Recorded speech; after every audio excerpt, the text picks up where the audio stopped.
Hello, Dilawong here, and today I'm going to review How to Train Your Dragon 2.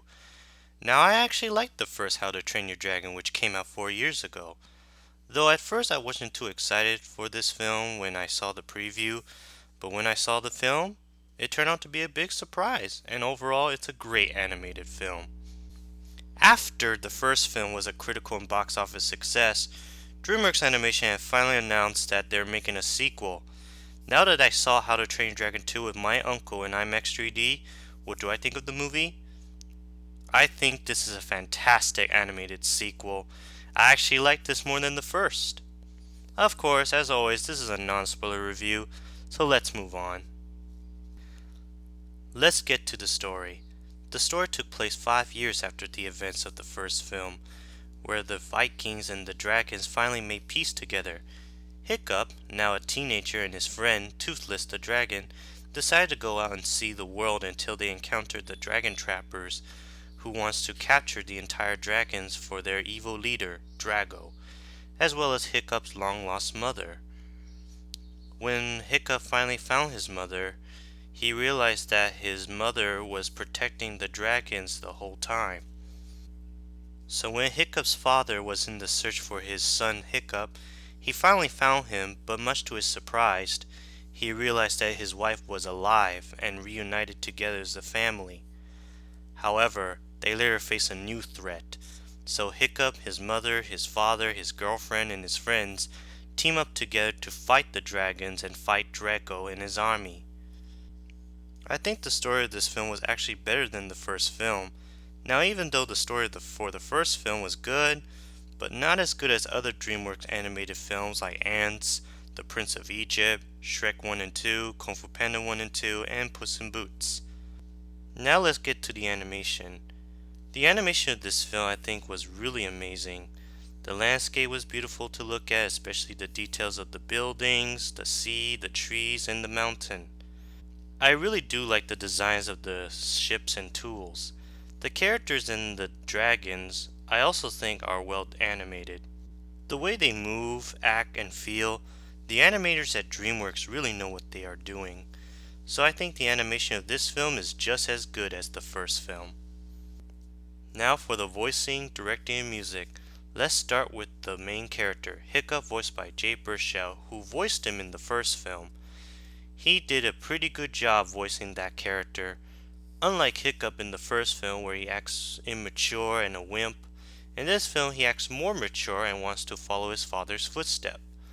Now for Hiccup's mother, voiced by Cate Blanchett, who was known as Gabrielle in the Lord of the Rings films, Catherine in The Aviator, that evil Russian lady in Indiana Jones 4, Daisy in The Curious Case of Benjamin Button, and Lady Marianne in Ridley Scott's Robin Hood.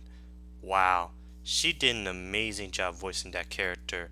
Her character as Hiccup's mother was very caring, emotional, and loving. I really think her character development was great. Hiccup's father, voiced by Gerard Butler, who did voice him in the first film and best known for playing King Leonidas in 300, he actually did better in this film than in the first film where he hates dragons and thinks they are dangerous, but later had a change of heart. He acts more like a kind-hearted king now and cares for his son, his wife, and his kingdom.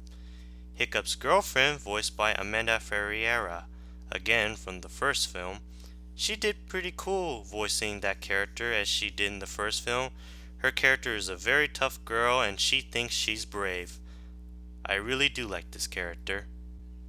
Hiccup's friends, all voiced by Jonah Hill, who was from Megamind, 21 Jump Street, This Is the End, and The Wolf of Wall Street. That guy who played the villain in the two Kick-Ass films, T.J. Miller, and that actress who voiced Lucy in Despicable Me 2, reprised their roles, and like in the first film, they portray more like funny characters.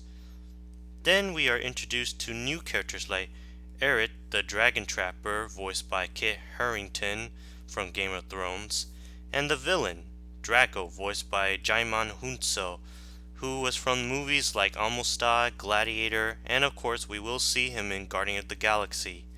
In my opinion, Kit Harington did okay, nothing special, but Jaimon Hunso as Draco was awesome. His character as Draco was very dangerous, menacing, and cruel. I also find it ironic that this is not the first dragon movie Jaimon Hunso has been in. He was actually in another dragon movie called Aragon, which I thought was a fun and enjoyable movie. Well, too bad it didn't get a franchise. Anyway, now for the director. Dean DeBlois actually did a nice job directing this film, as he did in the first. Finally, the music composed by John Powell, who did the music for films like John Woo's Face Off, X-Men 3 The Last Stand, the Bourne Trilogy, Hancock, and the Kung Fu Panda franchise. I think the music he composed in this film is fun to listen to. Overall, How to Train Your Dragon 2 is a fantastic DreamWorks animated film. It's pretty much the best DreamWorks animated sequel I ever saw since Shrek 2 and Kung Fu Panda 2. Though I thought the Lego movie was great, but I like this even more. Although I thought the new character Eric was just okay character, I still enjoy the film. So I give this movie 4.5 out of 5 nuclear bombs. I for one can't wait to see How to Train Your Dragon 3. While I do hope that this franchise and the Kung Fu Panda franchise does not end up like Shrek, where it was good with the first two films, but when 3 and 4 came out, the magic is gone. If you're a fan of DreamWorks animation, go see it.